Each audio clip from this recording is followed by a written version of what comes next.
And we're live from the 313 and the 404, episode 88 of the Everybody Mad Live podcast. Today is Thursday, and it's also March the 3rd and the 407th day of the Biden administration. Welcome to our show. My name is Sid Lover.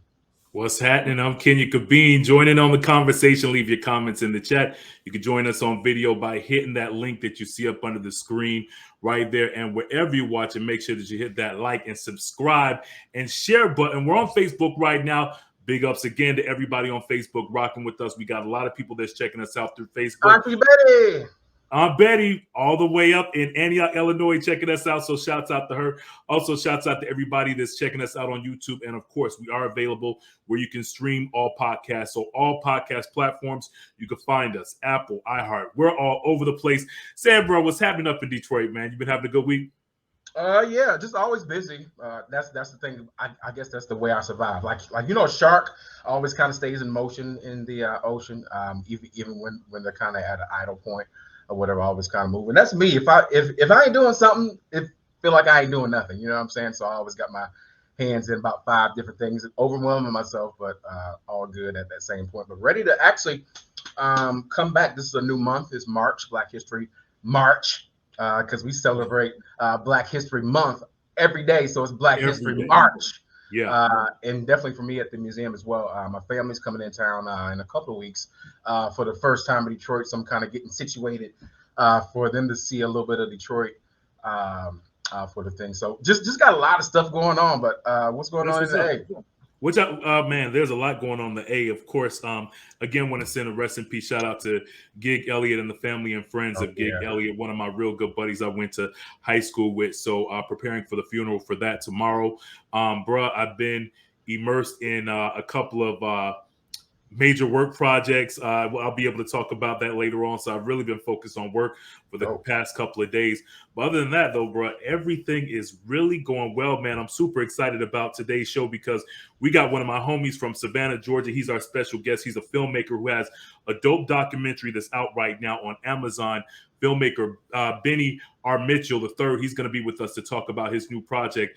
Plus, we're going to be talking about what's happening in the world today. Biden does his first State of the Union while Russia attacks Ukraine. We're going to tell you all about that. Plus, Sad, I'm sure you heard about what's going on in the NFL, right, with this whole COVID situation. Yeah, they had their COVID protocol in place, but everybody's kind of getting ready to change some things because it looked like COVID is dying down a little bit. So new policy in place for the NFL. Also, speaking of the NFL, we got Russell Wilson. He spends a grip on himself to kind of be in the NFL. So we'll talk a little bit about that. And we talked last week about Sherry Shepherd and her new show, Sherry, coming out in the fall. There's going to be another Black woman that's going to be hosting the show. She's famous too. She'll be hosting her own talk show in the fall. So we'll talk a little bit about that. And while we're talking about women hosting things, trans women this time, Laverne Cox, she ran into some issues because, they just had the Golden Globes and her red carpet comments kind of caused a little bit of stir. So we'll talk a little bit about that as well. Yeah, definitely. Plus, we got some news on Tisha Campbell. She's actually launching an app that's going to be helping a lot of people out. Really excited about this new venture she knew something about tech. You said what? I said, who knew she knew something about tech? I know, right? But she's actually hooked up with her brother on this, and I'm sure she has a great group of people working with her. So they probably said, yo, this is a great idea. Let's launch this together. So why not? She's got millions of followers. I think it's a good look for her. So we're going to tell you all about that. Hold tight. Plus, Reality Star is getting divorced after being married for 2 years. Hold tight for all the details on that. And we got the scorching hot tea on what's going down with your girl, Kimora Lee Simmons. She denies actually involvement in her estranged husband's embezzlement scheme. Yo, when I heard about this, I was like, what? Not Kimora Lee. Not Kimora Lee. I bet she's still married to Russell at this point. Right. So we're going to let you all know what's going down with that. Plus, of course, we got reality recap with Shorty, breaking you off with everything that's good in the world of entertainment and reality TV. So hold tight for that. But without further ado, you ready to go ahead and kick everything off, bro? I guess we might as well. Might as well, brother. Well, President Biden delivered his first State of the Union address to a joint session of Congress. The prez emphasized the unified U.S. and world response to the Ukraine crisis while laying out his efforts to fight inflation Days ago. and the pandemic. So he talked about that. Plus, Vice President Kamala Harris and House Speaker Nancy Pelosi once again made history, marking their first time that the two women actually sat behind the president during the State of the Union. I didn't even watch it. Said I'm sure you did. So did he do a didn't good watch job? all of it. I watched a lot of it. This first speech, and that's why I really watched it for the historical moment. You see those two ladies sitting behind him. We've never had two women in those positions at the same time. I'm looking forward to the time where we had three women on the screen doing the State of the Union, because I really believe that's what we need to kind of get some of the things that we need for our country. But I was happy to see that. But his speech was okay. It was his first speech. You know, he has a little speech impediment, so he stumbles a lot and does things like that. And, you know, people take advantage of that and try and say that he's slow or he messing up or he don't know his facts and stuff like that. And, you know, he stutters, you know what I'm saying? Somebody like me. So I have a little bit of heart for that while he's kind of going through that. But I think he did good, because it's hard to be a president in the middle of a war. And also, we're in the middle of a war when you actually changed how we now think about America, because we used to think about America as the world's police. When something was going on, you better call America, because they got the firepower to come in there and fix things or whatever. But now,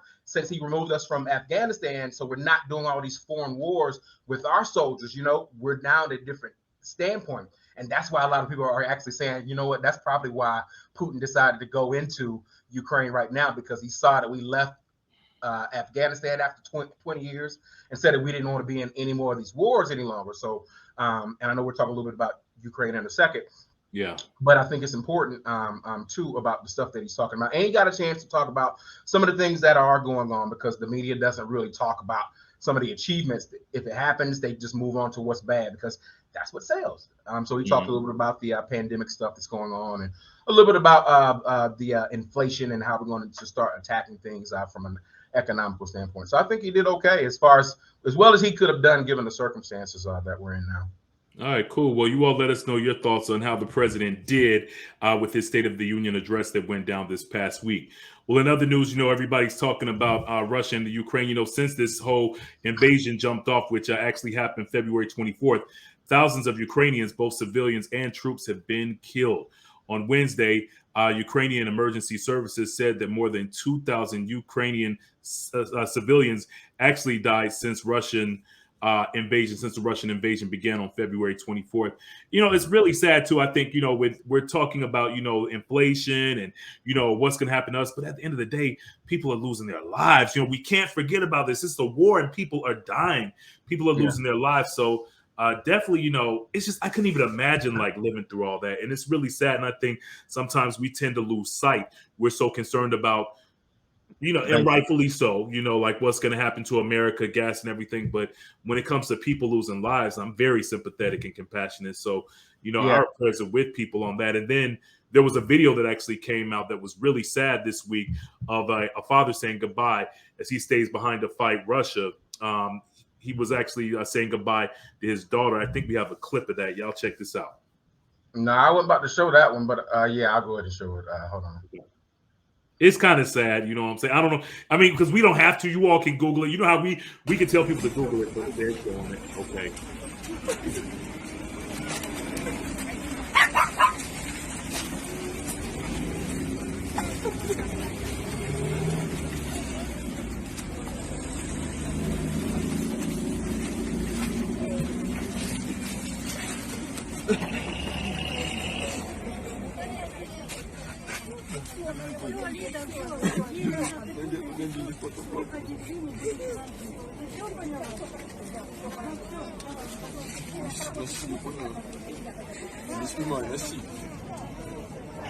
So the men had to stay in Ukraine. All the men, regardless of age, I believe, while they were in children, were able to leave this period. So I think up to now, about 1 million people have already left since the fighting started. And say that last part again, Sid, because we couldn't hear you on that right there. Say that part again. Well, he was talking, huh? No, say when you were talking over it. But what were you saying about the men? Oh no, I was just saying most of the men in Ukraine had to remain there in Ukraine while the women and children were allowed to leave. So far, about 1 million people have already crossed the border. Most of them going to Poland. Some going to other European countries across the board. But that's one of the other things that like now this problem that was a Ukraine-Russia problem. We don't think about the other stuff in the war, like some of the stuff that she was saying. Yeah, we're worried about our gas being $5 a gallon or something like that or whatever, but people are losing their lives too. And then two, we're not directly next to Ukraine or whatever, so we don't have a million people just suddenly just coming into where we are. Just think of a million people just suddenly decided to come all into Atlanta. Yeah. Not only traffic is a problem right now, but then you'll start having resource problems. You know what I'm saying? Right. Can you get access to all the food? Probably the grocery stores will be empty because people will start panicking and stuff like that. So I guess that's what I'm saying. When we think about war, there's a whole lot of considerations and things that go on in addition to just the shooting and the killing and all that stuff. Everybody has to suffer from that. So I think that's why people are saying that this is a bad war. But the good thing looks like a lot of the countries are against Russia. Joe Biden has done a great job of kind of building a coalition. Nobody's really going in to help them fight per se, but they're getting some arms, they're getting some money. The sanctions are starting to help or whatever. So it's making Putin out to be a bad guy, even in his country of Russia. They keep arresting Russians because they're protesting the war. I think nearly 10,000 Russians have been arrested for protesting the war. You can't just keep arresting your citizens. So like at some point, something has to change. So they're thinking if this continues on this path, then Russians will mount up and then they'll say, you know what, we no longer want you to be president. So this might be a way to get Putin out of Russia as well. So a lot of stuff going on, but Google and be attentive to this stuff because this stuff, even though it's way across yonder, you know what I'm saying, like it still affects us in some way. Absolutely. And also follow us on our Instagram page at Everybody Mad to keep up with what's going on. Yeah. Well, in other news, this week's marks actually the second anniversary of COVID. 2 years. We've been going through COVID for 2 years now. It's hard to believe. It seems like it was just yesterday, right? Yeah, it seems like it was just yesterday. But anyway, the NFL and the NFL Players Association have actually decided to suspend all league-wide COVID-19 protocols effective immediately, citing decreased spread of COVID. So the question is, do you think that it's time to drop the COVID protocols because the numbers are dropping? And I'm a firm believer, just based on what happened last year back in November and December, I think we should just wait just give it like just a couple more months. Wait till at least till June before you do all that. I don't know why we're in such a big rush when like we are the worst country at getting vaccinated, and like we know that vaccines are the one thing that really stops the virus in its tracks.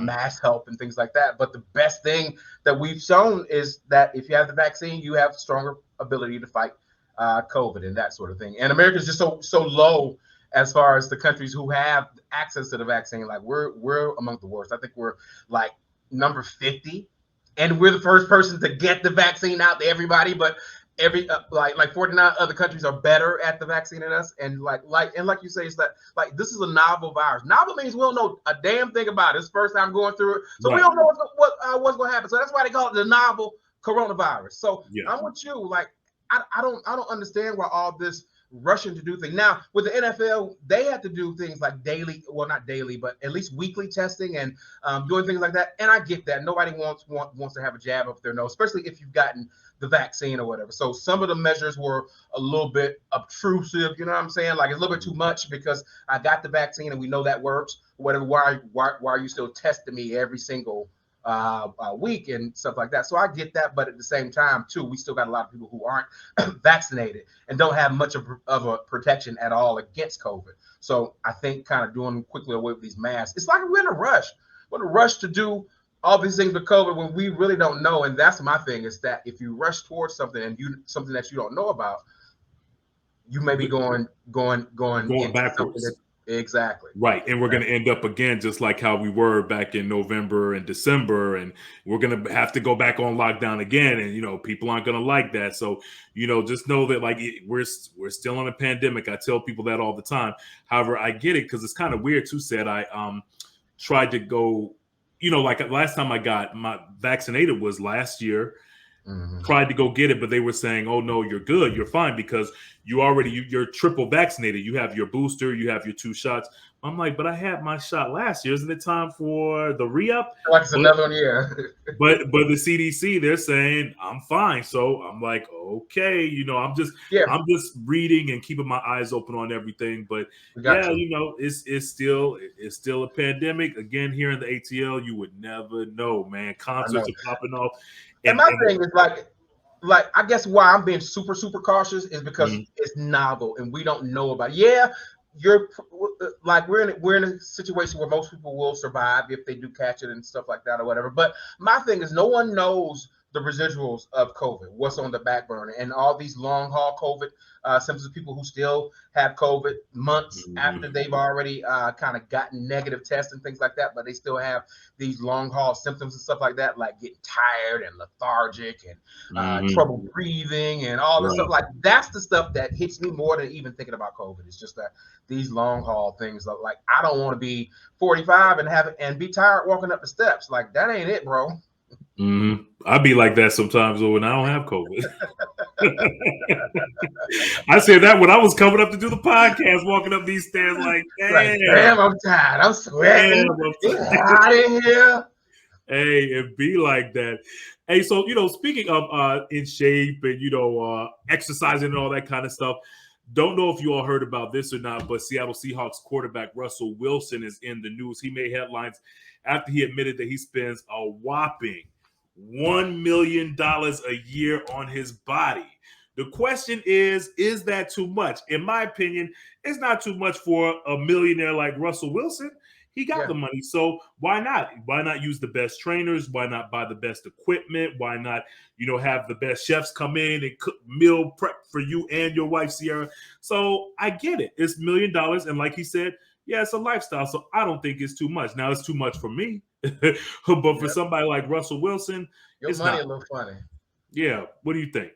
No, same way. Here's a little video. Russell Wilson spends nearly $1 million a year on his body. When he was on the Bill Simmons podcast, he said that he has a full-time performance team. They have people that travel with them, physical therapists, trainers, and even people just to make sure that his body's moving the right way. He even has 2 hyperbaric chambers, which he says he uses up to 4 times a week. And you can't forget, he even has a mind coach in Trevor Moawad. He says the mental aspect of the game is almost just important as the body. I bet. Yeah. I do the same thing too. I'm a proponent, and like I go to my chiropractor every like 2 weeks to kind of get my what is it called? Straightening, correction, something. Straightening out. I know what you mean. Yeah. Straightening ain't no straightening, but no. So I get that. I'll do my massage once a month. What else I do? I do yoga. I used to do it every day, but I have fell off with the Omicron. With my gym and all that stuff, but I used to do yoga like at least like every other day or daily or stuff like that.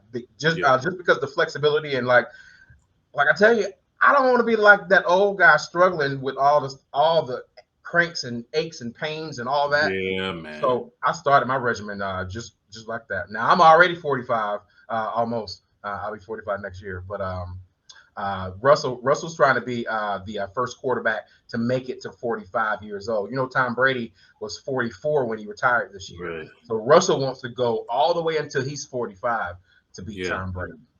I don't know, but why do you still lie about your age, bro? It's just us. You don't have to lie. Just like I did you a favor, just because I knew the industry that you're in. People don't need to know your true age, because I want you to get all the bookings that you can get. So I never say you're true. I know how old you is, but I ain't gonna say that because I'm a true friend. I'm gonna leave you alone because I want you to get your bookings. So, but if you continue talking lies about my age, like I'm gonna have to pull the tape off. Oh man, tell everybody the truth. Look, that was a threat. Y'all hear that, right? Everybody, Bad Life Podcast. I'm being nice. Leave your comments. Let us know your thoughts on this. Okay, before we bring out the homie Beenie Mitchell, I definitely want to talk about Lizzo, because we're talking about weight loss and health and all that kind of stuff. Well, during a recent interview, Lizzo, now she's saying that she's actually proud of being fat. She has no problem. Her words, not mine. I say a big girl, but she says she likes being fat. But Lizzo, she's been addressing critics and what they have to say about her physical appearance. And she says she's happy with the way she looks. She says that she's healthy. She says that she's beautiful. I think it's great if you feel that way, if you feel confident, because Lizzo has a lot of confidence. I mean, a lot of confidence.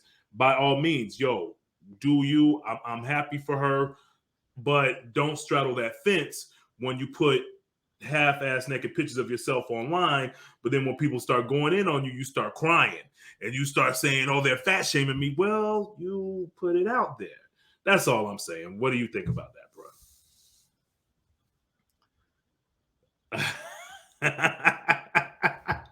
Go ahead. What? I mean, I want to hear. You're not nothing about Lizzo. I'm tired of Lizzo. Yeah, because she straddled the fence. Yeah, she flip flops. Like every time that she comes out with something, like we can come back with something where like being big was a problem for her, but now it's not a problem. But it is, but it ain't. But it is, but it ain't. Right. You're right. It is. So it really is, because since you can't decide what it is, then it really is a problem for you. But I mean, whatever she's trying to do, God bless her. Yeah, I just think that sometimes she reaches for attention. I think she likes that attention. That's what it is. Fame is like a drug. And I think that, when she's not being talked about, she has to just say something, go to the blog so people can start talking about her just to keep her relevant. So it's Lizzo, it's what she does. But I will say the Lizzo effect is real, because I see big girls, even today, as I'm going through the city, walking down the street and stuff that might not be. Well, I'm not going to say that, people will be like, dang, like, is it really appropriate for you to wear that? No matter if you're big or small, because it's just too skimpy. You know what I'm saying? So the Lizzo effect is real, especially here in Atlanta. She is the leader of the big girls for sure. Absolutely. Yeah. Leave your comments. Leave your comments, everybody. Mad Live podcast. Right now, we're going to go ahead and bring out tonight's guest. He's one of my homies. He is a filmmaker. He's down in Savannah, Georgia, doing big things in the industry. And his first project right now is called It Is Well. It's a snapshot of a legendary Georgia teacher, preacher, and activist that happens to be his father. Ladies and gentlemen, it's the homie, Beenie R. Mitchell III. What's up, dog? What's happening? What it do, man? Look at you laid out back there with the whole library in the office, man. I see you doing it big, man. Yeah, it's a nice backdrop, isn't it? It really is. It looks good. Man, what's been up, Beenie? How you been doing? I haven't seen you in, it's been a few years since, I left Savannah in 2018. So it's been some years, man, but I'm super proud of you. You been doing all right? Yeah, man. Been doing a lot. Been doing fine, though. Yeah. I was traveling here and there, bouncing by coastal. It's been a trip trying to finish the film. No doubt. Okay, well, let's talk about, before we get into the film and stuff, tell everybody, let's get a background on you and how you came to be in this film industry right here.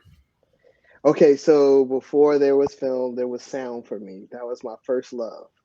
So those who know me in Savannah, Georgia, New York City, and LA know that I had a studio first in Savannah, Georgia called Brim Audio. But before the studio came up, I actually worked in New York City for Character Music Studios and a slew of other studios in New York City, and got to work with some really dope producers. I had no idea that these guys were who they were until I left New York City, which is crazy. Yeah. But so I brought my talents to Savannah, opened up Brim Audio, and that ran for about 7 years. And after that, my father passes away. Actually, during all of this time, even in college, is when I start the film. Like, I've had a camera in my hand since I was 12. Wow. So I've been shooting stuff about my father even in my college career. So it didn't just start. This has been a life piece of work for me. So finishing the background. Came back, set up the studio in Savannah, Georgia, left to go to LA, worked in the commercial industry for 7 years in advertisement, and went on tour, called COVID. Here I am. Bruh, that's interesting right there, man. So let's talk about the film, man. Well, first of all, what inspired you, Beenie, to do a film on your father and tell his story? That's a very good question. So what inspired me was, okay, so it started like this. I had, like I told you, I've been shooting for a very long time. and I had enough material, so I started shooting interviews. But before I got to interviews, I was reading this book back then. It was called The Secret by Rhonda Bynes. And she was talking about inspired action, right? Is when you act upon a thought or an idea. So I did that, and I started shooting interviews. And just so happens, after I shot my father's interview, 3 months later, he was in the hospital. So when you have those ideas and you jump on it, that was my lesson, was do not wait till tomorrow what you can do today, because sometimes those ideas flee and they're gone forever. Wow. I want to play a little bit of the trailer from a couple of years from a little bit back when the trailer came out, one of the earlier ones, so we can kind of give a little bit of context to what we have, and then we can see some of the videos that we're talking about. To hail and support the gospel and the philosophy of Dr. King, because he believed and was willing to die for peace, love, righteousness, justice, equality, and for freedom. Many ministers are well-meaning, but not well-doing. Well-doing requires action. And anybody willing to march down the streets, call people to act, and take the risk, Reverend Mitchell. Every city has a street name, an avenue named after Dr. King. We don't have that yet. But it's coming though, isn't it? Every little county, they got their own parade now. But these counties, they were afraid. And that's how you know he was a God-sent man. He wasn't afraid of anything. I will be proud to be the mayor of the city council, who at the first meeting in February, I will join a consensus of city council to name West Broad Street in honor of Dr. Martin Luther King. We put him on the program that year for the mayor to talk about the things that he was going to do. And in his comments, he decided to espouse the strategy that he developed with the other group. So Reverend Mitchell and I huddled very quickly, and he said, that's not what we talked about. Now, the mayor almost threw something in my cogwheel when he's talking about we're going to get West Broad Street. We didn't ask for West Broad Street. We asked for 37th Street. When Dr. Mitchell stood up in the Civic Center and he called Rosakis out, we were afraid for his life. The fact of the matter, there were threats on his life because he stood up and he went against the machine. There were threatening phone calls, threatening to bomb the house, threatening to get us in the streets. There were upsetting times. And of course, you do what you need to do because you had 3 children. We understand that in Dr. King's words, that we are interrelated. And what affects you directly affects me indirectly. And I cannot be what I ought to be until you are what you ought to be. And you cannot be what you ought to be until I am what I ought to be.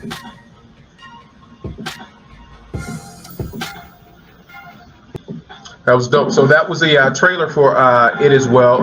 One of the places where you can find it is on Amazon Prime. So that's definitely on my watch list for this coming weekend as we go. And then too, I've been saying all day today, Happy Black History March, because I know we only celebrated for 1 month, but our history is ever present every single day of the year. So that's why I'm saying Happy Black History March. And in that vein, we're still talking about our ancestors, those who kind of fought the fights for us before we knew we needed to fight the fights ourselves. You know what I'm saying? So your father was one of those people who was fighting the good fight in Savannah, in Georgia, while other people, obviously, like I know a lot of times, a lot of the civil rights leaders, the national ones, they get all the press, but kind of doing a lot of the actual work that needs to be done in those communities are other pastors who are already in the community and things like that. So tell us a little bit about your dad and kind of what that was like growing up as a youngster with a father that was such a big presence and such a big person in the community. How was that being, and too, the only boy? You was the namesake. You got sisters, right? Yeah, that's correct. I have 2 older sisters, Benita and Bendette. So how was it like being the son of such a giant?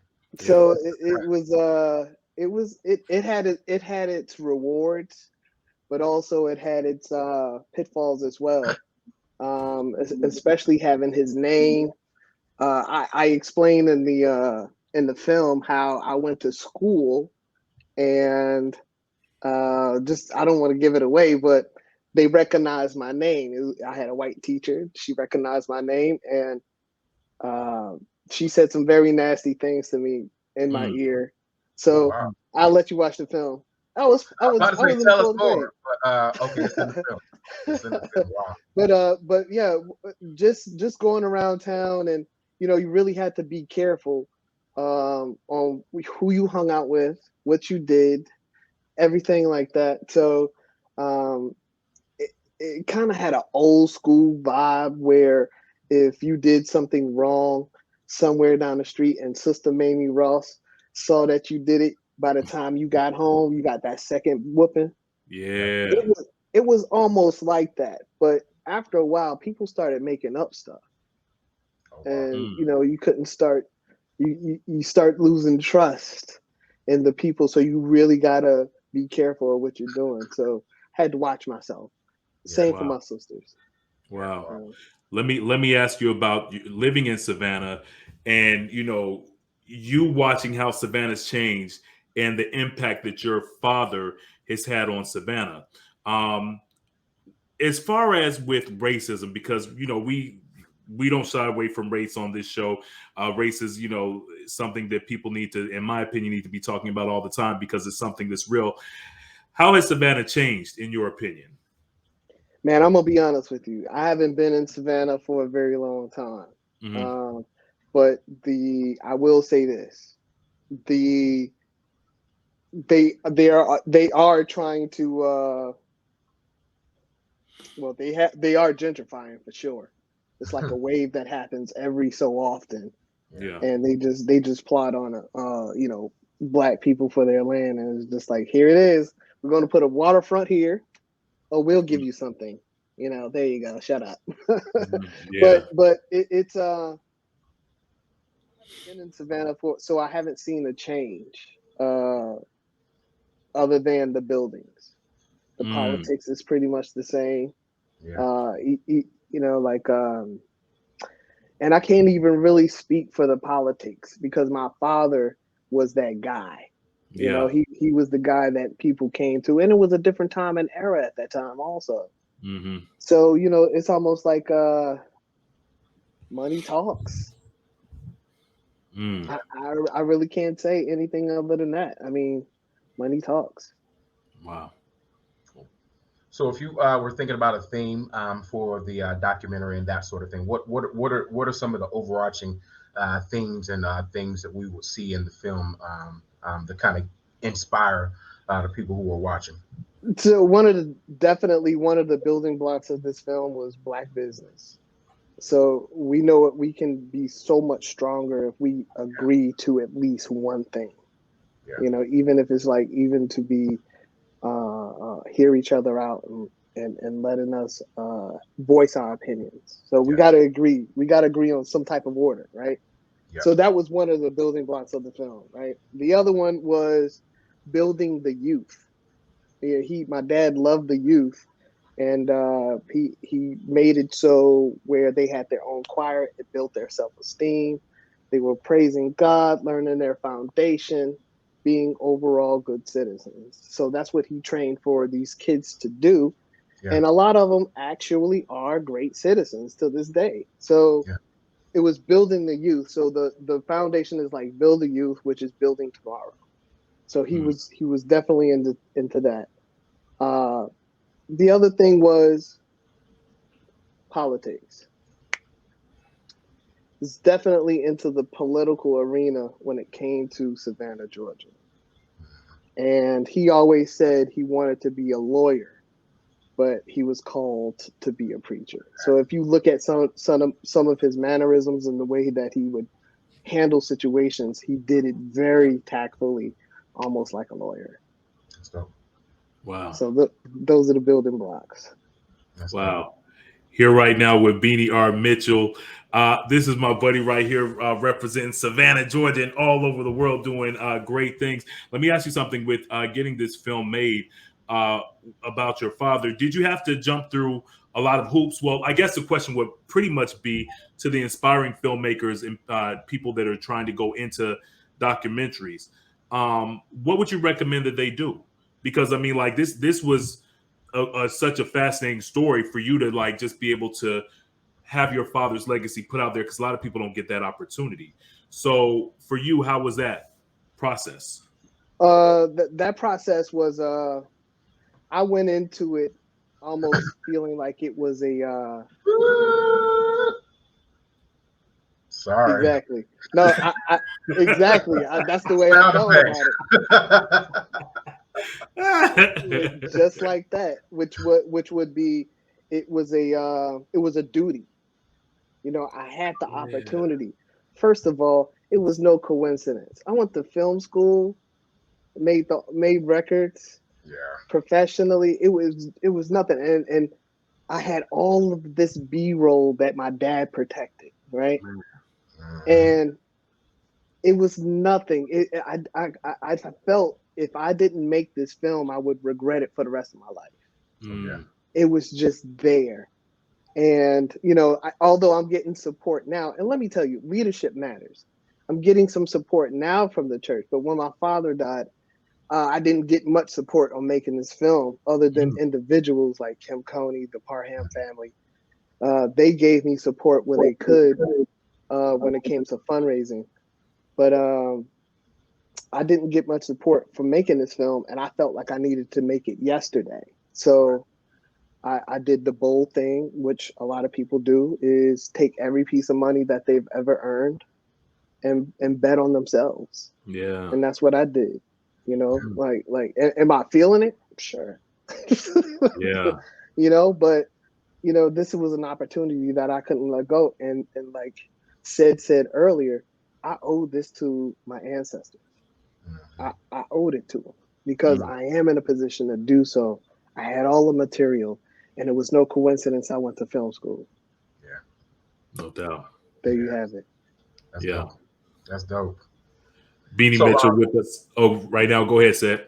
No, I was going to say, as we kind of finish up your time here, we don't want to keep you all day or whatever, but just wanted to think, because something we've been talking about maybe in my circle is just like how there's a lot of dope documentaries out, a lot of stories being told about a lot of people that we didn't know about, and a lot of different kind of tellings of things that we didn't know. Like the storytelling is important. Now I'm storytelling history. I work at a museum now, so learning those stories and hearing about things before us is really, really important for me or whatever. But I guess I'm thinking as we're kind of going on to that, because it almost seems like this is kind of a new way that we start to connect and begin to start telling our stories because we don't have the sit downs and to be able to talk to our elders and things like that, like maybe generations of past or whatever. But do you see that with documentaries as kind of like this is our way to where we can kind of begin to share our story? Because many of our ancestors may not been able to tell their story or whatever, so we don't have that information or whatever. But B, this is a great way to connect to people, because the younger generations, this is how they consume their information and their education. So is that a part of the process when you're thinking about your documentaries and your next projects maybe? Oh, definitely. And you're right. This is how the next generation and the generation after that is going to consume information. And, you know, sooner or later, there will be no books. Then they'll really control you. Yeah. But you don't want to leave it to some other race, although they may have great intentions to tell our story, because there will be an element missing from that. Right. You know, or an angle that only one of us could really tell. Yeah. You know, so you don't want to leave it to them to do it. You know, I told my own story, and I feel like that's everybody should be telling their own story if they're capable. There's a boxer in Charlotte that I had a conversation with the other day, and one of the things that I have seen working at All Star Music and Sound in Savannah, Georgia, is that we throw our history away like it's nothing. We will throw it away, bury it, and cover it. But you know, it's almost like we were programmed to do it. You know, this is how we handle our history. Yeah. You know, we're gonna sweep it under the rug, and we're just gonna tell stories, and you know, Even our ancestors had blankets and different ways to tell their story.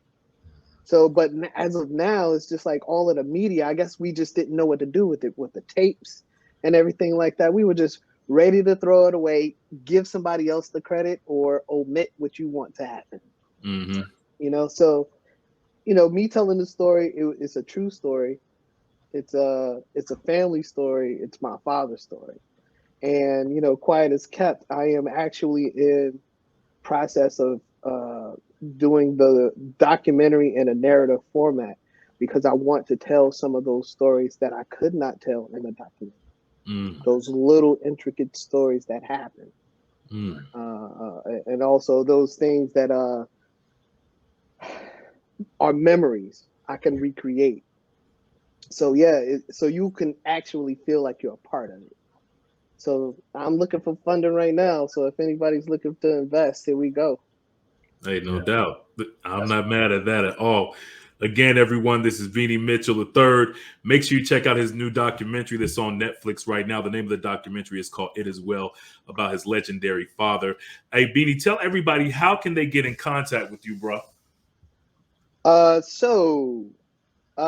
do have an Instagram. It is Benny, Bennie, which is my first name. The letter R, M. That's it. So it's Beenie RM. I am on Facebook.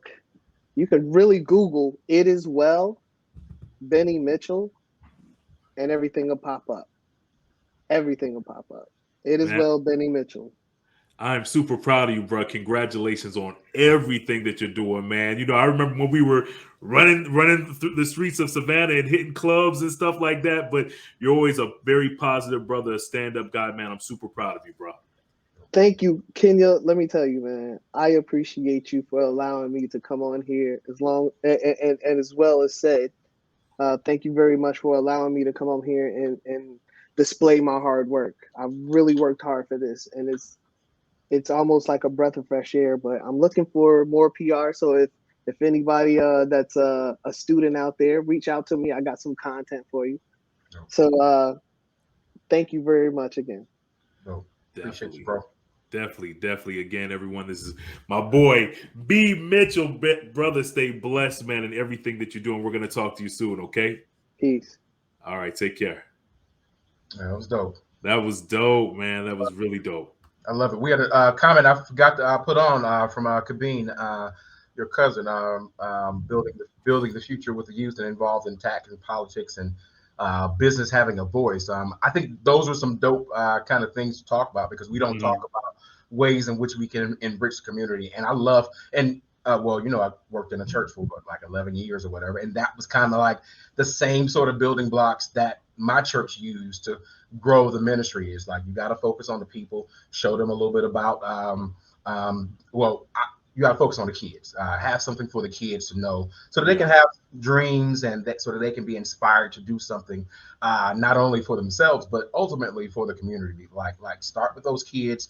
And then two, political power is important. A lot of times we forget about politics and we forget about like the importance, or we just kind of get frustrated with it and don't want to deal with it. But politics is how you change the world. Like, we can't change people's hearts. Like, as much as we believe in Christ and whatever religion that we are, whatever, like, we can't make people good people, but politics is the way that we move that needle or whatever. So I was happy to hear him say a lot of those things about his father and how he used that to really build some of his ministry and doing some great things down in Savannah. But that's dope.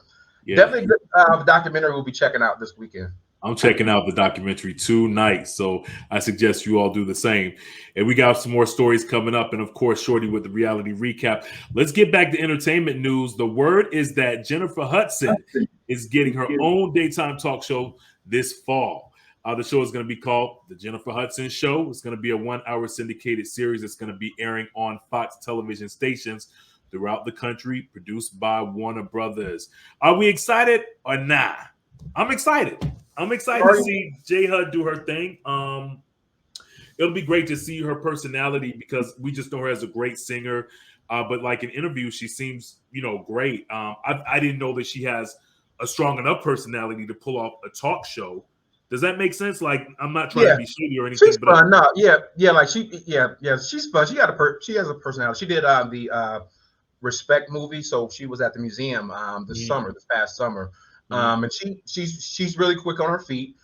She's able to kind of be really connected to the folks and be real personable and stuff. So yeah, I think it's going to be a good look for her. But there's a certain fashion of black folk that just don't feel Jennifer Hudson, regardless of what she does or whatever. Like she too loud or whatever. And I always wondered why her music never sells like artists of her caliber.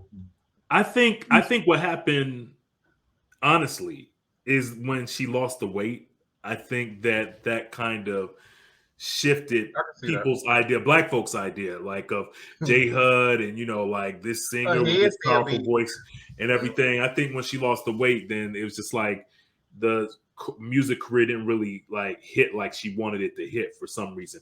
That's just my opinion. I wish we get Benny back on, just to talk about that. But I just, I don't know. I just think it was the weight loss for me that kind of had people be like, but let us know your thoughts. We got a hell of a lot of more stories to cover before we wrap up the show. So I'm going to keep it moving. Great news for all the Mary J fans out there. What's going to happen is her song Real Love, the classic song for Mary J. Blige, is being turned into a Lifetime movie. She's also going to executive produce this made-for-TV film too. I'm excited about this. I think this is going to be a real good look. And Mary is a very good actress. She had me on the fence at the beginning, being in Power, but Mary is really good. She knows her stuff, man. She's a triple threat. Yeah, she had that Prime Video that came out last year. This one is called Real Love. She had that Prime Video called My Life. Did you watch that? Yeah, I did watch it. It was good. Yeah.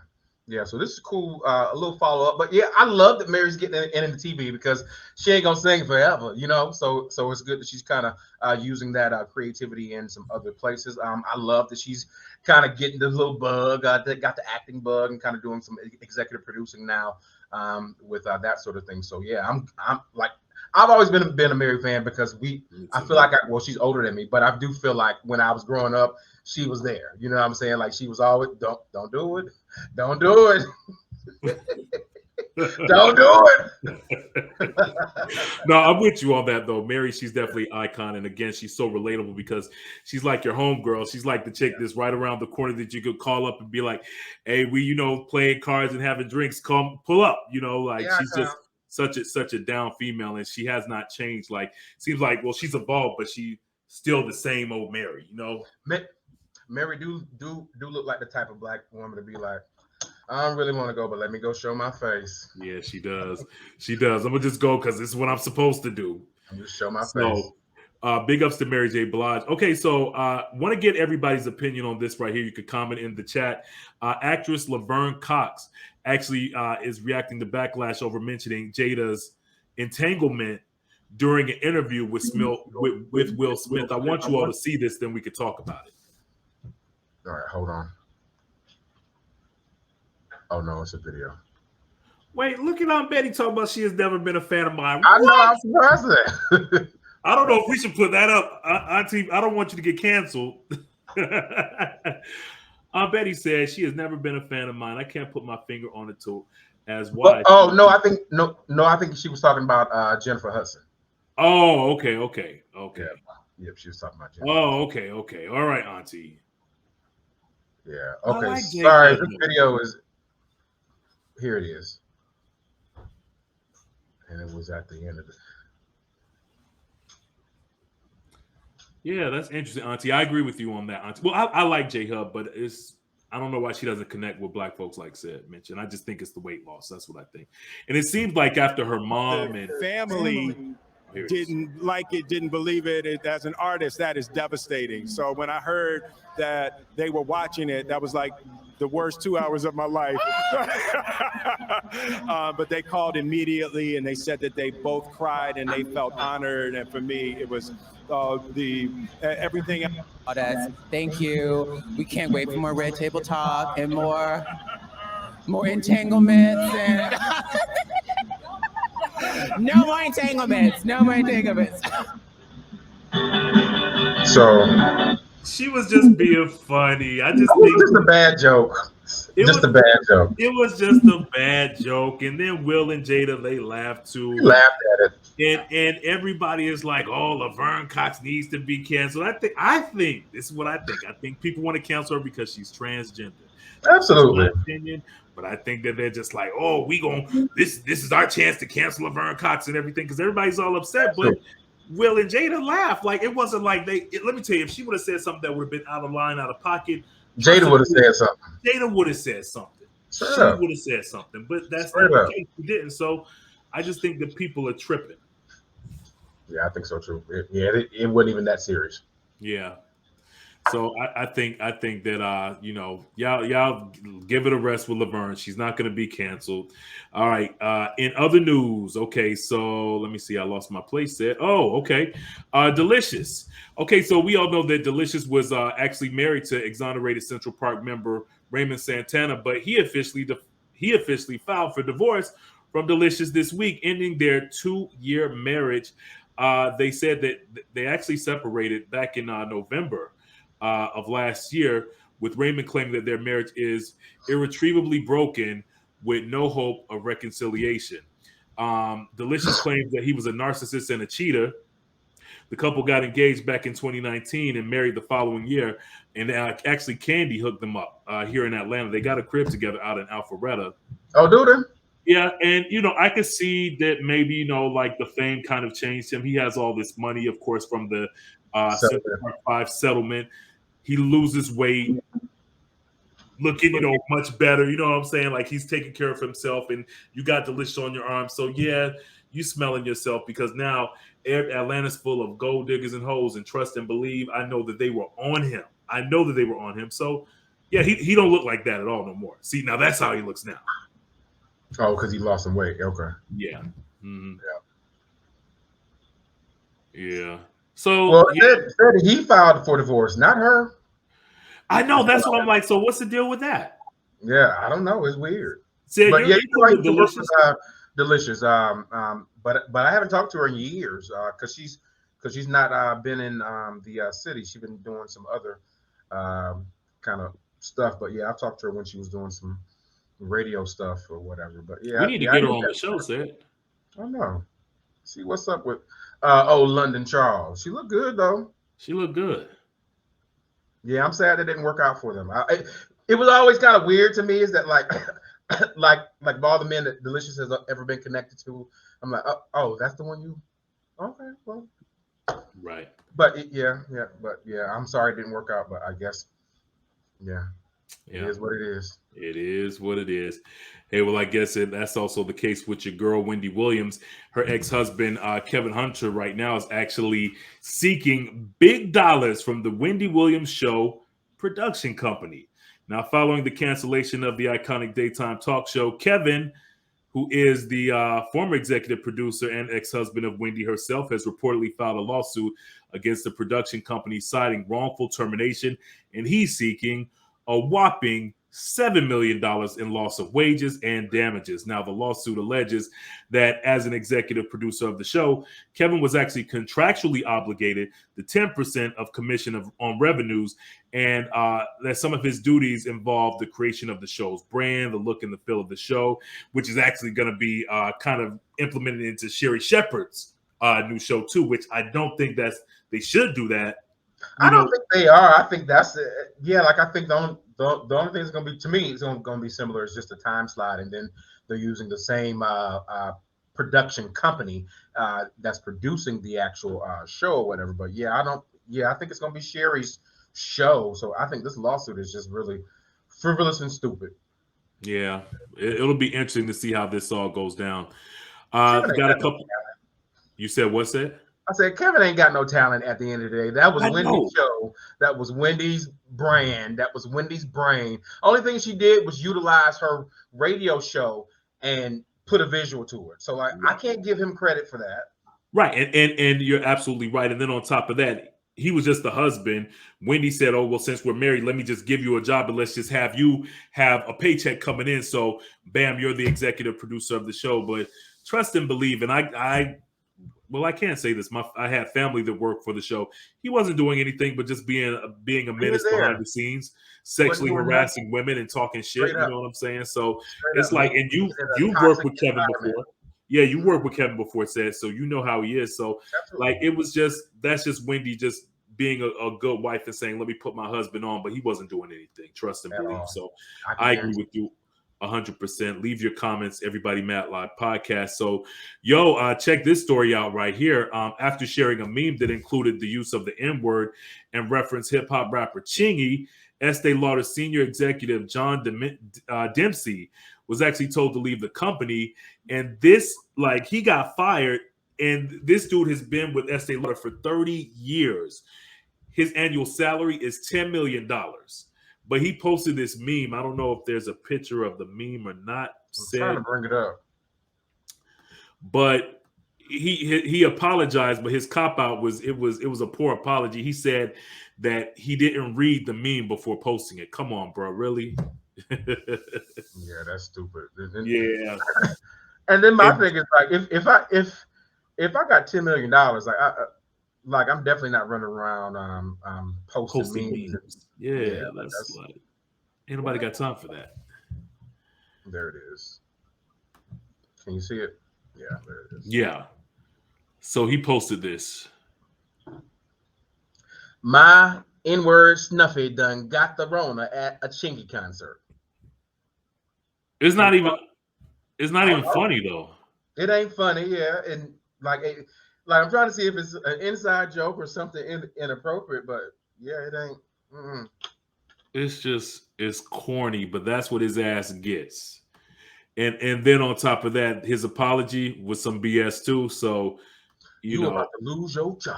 Yeah, $10 million down the drain. So you about to lose your job. All's well that is well. Okay, so Tim, how do you pronounce his last name? Said Lesnar.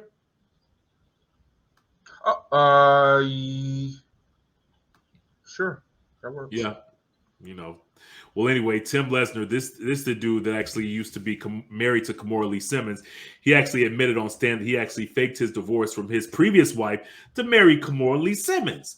Now, Tim is a former Goldman Sachs banker. He's been accused of helping a Malaysian financier steal hundreds of millions of dollars.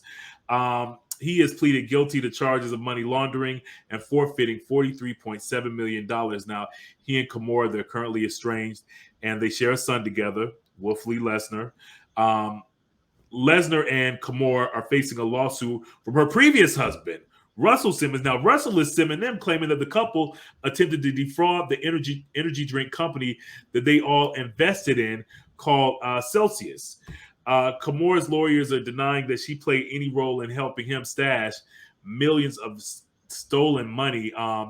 It's kind of crazy just to see how all this played out. Like she had a baby with this dude, got married to him, all this kind of stuff, and he was doing all this stuff under the table. It makes you like wonder, like, damn, who can you trust? Nobody, right? Who can you trust?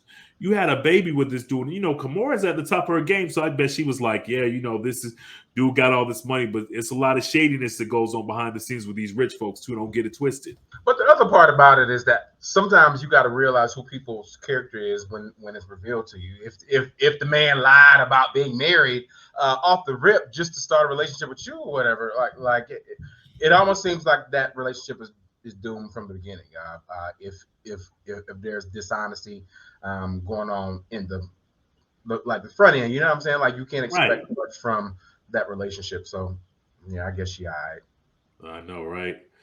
Well, of course, for everything that's entertainment, make sure that you follow us on Instagram at Everybody Mad Live Podcast. Right now, it's time for Reality Recap. Let's find out what's going on in the world of entertainment and reality TV with Shorty and the Reality Recap. What's up, brother? What up, good people? Can y'all hear me good? Can you see me? Yeah, we can see you got that fresh cut, got that tape. We don't need you to ask all that. That's why we do testing before the show. We do testing before the show to check out audio and lights and all that stuff. Well, it's what I call light banter. Anyway, what's going on, fellas? How y'all feeling? Man, feeling good, man. You look great over there. You been all right? I've been good. I can't complain. I'm trying, you know. I hear you, brother. I can't complain. Well, let's go, man. Let's talk. What's happening, boy, with your boy Jesse Smollett? So we all know about the backstory by him staging the whole hate crime thing. He had two witnesses, two accomplices. Let me say accomplices that he paid to set the whole thing up. These are two guys that worked on the set of Empire, so they had a relation. But they turned witnesses for the prosecution. Hello. So now that he's been found guilty, now we're appealing and doing all that. So Jussie Smollett's legal team is requesting a new trial after the actor was found guilty on 5 of 6 counts of felony disorderly conduct in his Chicago hate crime case. According to TMZ, the former Empire actor asked the Chicago judge to reverse the verdict to find him not guilty. He also claimed that his constitutional rights were violated because his legal team was denied from participating in the jury selection. Smollett's defense team also alleges that the prosecutors in the case had shown possible racism when selecting the jurors and pressured the witnesses to give false testimony. A disorderly conduct charge. A whole conspiracy against Jussie Smollett. The prosecutors done conspired against him. The witnesses done conspired. So everybody against Jussie. Okay, we got it. My thing is, girl, you got found guilty and you're going to jail. How about that? How about that? Yeah, that's How about that? I don't know a lot about the legal system because I try and avoid it or whatever. But I know that when you do cooperate with them, they do kind of try and see if they can work some stuff out for you. They try and lighten the sentence if you try and do a plea. Exactly. If you are a celebrity with high dollar, high profile people, you could have just pled on this charge and not been exactly. And now you're trying to walk all this stuff back and do all this with a new trial with these boys you had a crush on and just decided that you wanted to do some stuff or whatever. Justin, you too much. You too much. That story. But long story short, Smollett will be sentenced in 7 days. So stay tuned. We're gonna be on sentence watch. Yeah. So next week, we will have his sentence. He is facing up to three years in prison and a $25,000 fine for class 4 felonies. So we'll follow this story. What's going on with Candy's new show, bro? So the reports are saying that everybody's excited about Candy and the Gang, the new show that she got coming up, which is going to chronicle Candy and Todd and the OLG's dynamic staff as they face a much needed change at the restaurant while juggling their career ambitions and larger than life personalities. But the numbers are in. The world is excited to see Mama Joyce. I'm shocked. I'm shocked. So yeah, the world is going up for Mama Joyce. You can catch Candy and the Gang, the OG Gang, this Sunday actually, March 6th at 9 p.m. on Bravo. The trailer is already out. Here's a little bit of Candy. Candy and the Gang. It could have been a scheme that Todd set up for him to come to you with the booty. I'm so excited about it because it's about our restaurant. But with our restaurant, it's not just about the people that work there. It's not just about me. It's family. It's people that we work with. It's all of us and everybody. When I tell you, you just need to meet these people. Like some of the people and our staff and some of the people in my family, of course, you just got to meet them to realize they are hilarious. And, I know a lot of people were like, oh, Candy getting her own show again, but this show is really not about me. It's really about some really over-the-top people who just, we all come together because of this restaurant or because of us, our bloodline and us being family. And it's hard for me to explain because that's dope. Okay. All right. So the premiere is this Sunday at 9:00 on Bravo. All right. I'll be watching. I hope you'll be watching too. No doubt, Shorty. What else we got up, man? So Black China and Rob. So if y'all don't know, they had this whole legal thing where Rob has said that the girl had beat on him, had tried to choke him with a phone charger, and all of this, that she was high and drunk and she just went crazy on him. So they've been going through this long battle of going to court. The date had changed for the court date to start. It was actually supposed to start this Friday, but Rob has since dropped the charges because it is fact. Well, now I'm gonna say facts. It's allegedly that this night never happened. There's no proof, no video evidence. However, China has video evidence and evidence reflecting and supporting her side that it never happened.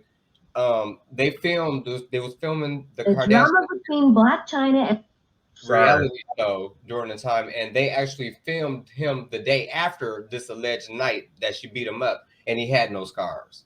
So she was prepared. drama between Black China and so since he's dropped the charges, she is now asking that he pays her court fees, which is amounting up to $75,000. Jordan. Oh, wow. Wow. So and it looks like he's gonna have to cough up that money because he has no juice to his to his case, and then he dropped it. Wow. So yeah, so she's been trying to defend herself against this for years. So yeah, he dropped the case, and it looks like she's gonna be vindicated, but he's gonna have to pay this bill if she gets it her way. It's just so funny to see them go back and forth. I bet Kris Jenner is like, damn, this is just some ratchet shit we got to go through. You know what I mean? Like what is it with the Kardashians? Like they love dark meat. Like somewhere, somehow, like so they signed up for it. So this is what it is. You wanted to be in it, now you in it. That's true. Very true. Sad news to report in reality TV. I heard that there's a reality star that has cancer. Yes, Real Housewives of Potomac newcomer Mia Thornton diagnosed with cancer. The Bravo family showers her with support as well as we do. She just received the news about 2 weeks ago. She shared the news on her Instagram story. However, she's in good spirits. She has said this experience has changed her life, but she know God is not done with her, so she's fighting and she's going to be strong. So we just wish Mia the best. Godspeed. We love and support her. And so big ups to Mia. Keep her in your prayers, y'all. Wow, sad, very sad. But I know that she's definitely going to overcome it. Finally, I heard that Kim Kardashian is single. Yes, she's officially declared single by law. Kim Kardashian has been declared legally single from Kanye West, which means she would no longer carry his last name. Kardashian appeared at the hearing via video conference from what looked like her glam closet. She seemed happy despite the difficulty of the subject matter. During the hearing, the judge asked Kim several questions under oath, which she replied yes to all of the questions, as far as does she want the divorce, how are things with co-parenting, which it's a negative experience for her. So she got her last name back, and she's declared single. So they're going through a messy divorce. It's going to be messy. They have 4 kids.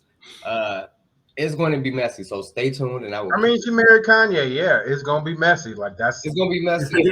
Right. Nobody's surprised. And then he's also trying to make it to where if she remarries, he can use her new husband.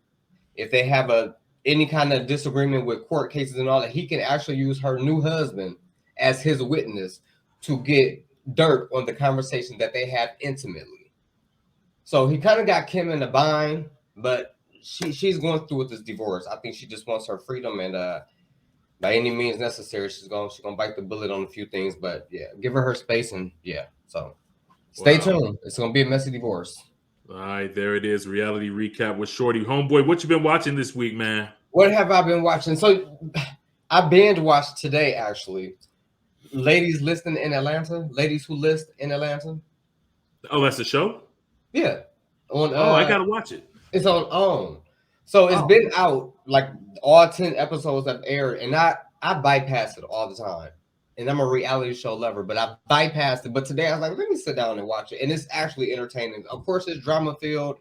It's Atlanta based, about 5 women, big moguls in real estate trying to come together. But women, they want to come together, but they just can't make it. So it's drama all around that. So I've been watching that, and then I'm definitely going to watch Beanie's show on Amazon tonight. I'm gonna watch that film. Yeah. And other than that, I'm watching First 48 and True Crime. All right. What about you, Sid? I don't watch TV. Sid don't watch TV. Okay. Did you all see The Tinder Swindler yet? I did. I actually watched that on the plane to Cancun. Wow. Yeah. It was deep. It was deep, right? I was like, deep. What? And the I'm dude like, is still out there like doing like scamming people right now. Scamming people, like using one broad and her coins to go get another one, and it was a whole domino effect, and the ladies all got together to get him. And so if you haven't watched The Tinder Swindler, please catch it on Netflix. It is definitely worth the watch. Man, that it really blew my mind. So that's what I've been watching was The Tinder Swindler. But again, Shorty, man, we really appreciate you, brother. Good job as always. How can people Thank you. I love being here with you? Yeah, I'm on Instagram all the time at Echo Prince. That's ECHOPRINCE. Catch me there all the time. Ask me some questions. I will drop some answers. Holla at your boy. That's what's up. Until next week, this is Reality Recap with Shorty. We're going to holla at you, man. Holla at me. Be safe. All right, brother. All right, for the viral video of the week, since we're talking about Chingy, let's go for throwback back to Chingy.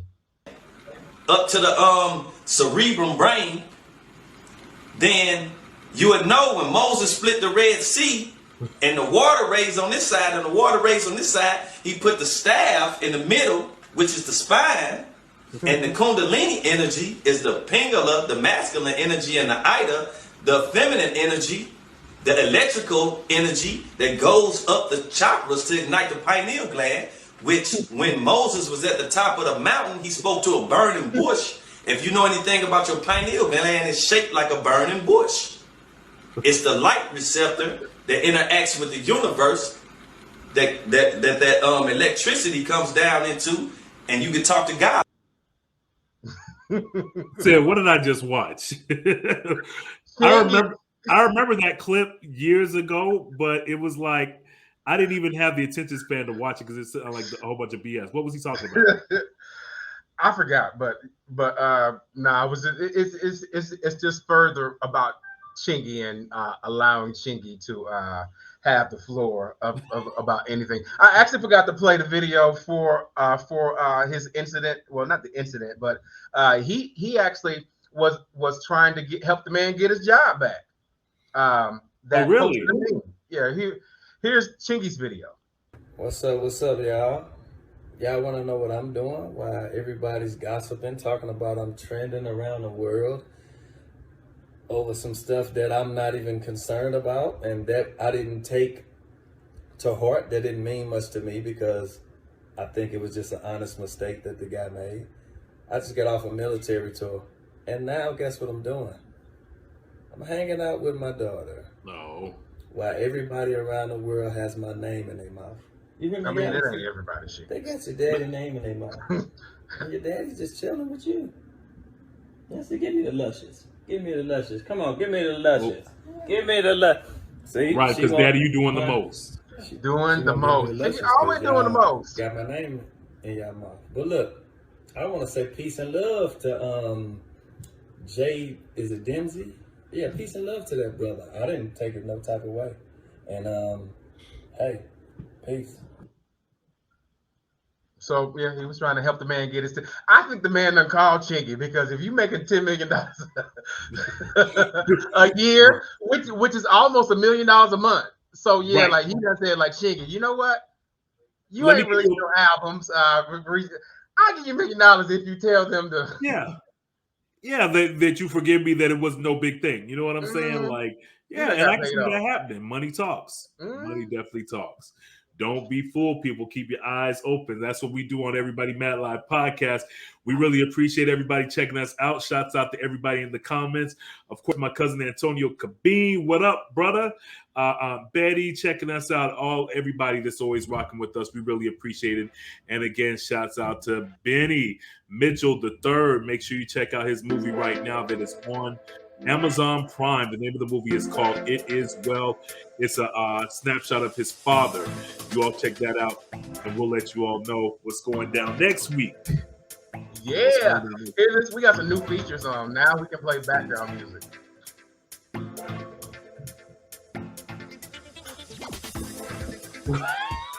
What if the Star Trek music is going on, Sam? I don't know. They got different things, and I ain't listened to none of them yet, so I don't even really know what the sounds are. We'll find. We're adding more to the show, so yeah, We'll be back next week as we continue to celebrate Black History March. Actually, I got some dope women I'm talking to, trying to get their schedule together. So we might have one on next week, because March is also Women's History Month too. So we'll do a Black woman next week. Okay, sounds like a plan. Yeah. All right. Oh, I'm glad you cut that off. Okay, so let's see. Make sure that you follow me, Kenya Khabib, Facebook, Instagram, and Twitter. Holla at me. Let me know what's popping. All right, I'm Said Lover everywhere. Thank you for being a part of the show. We'll see you next time. Same place.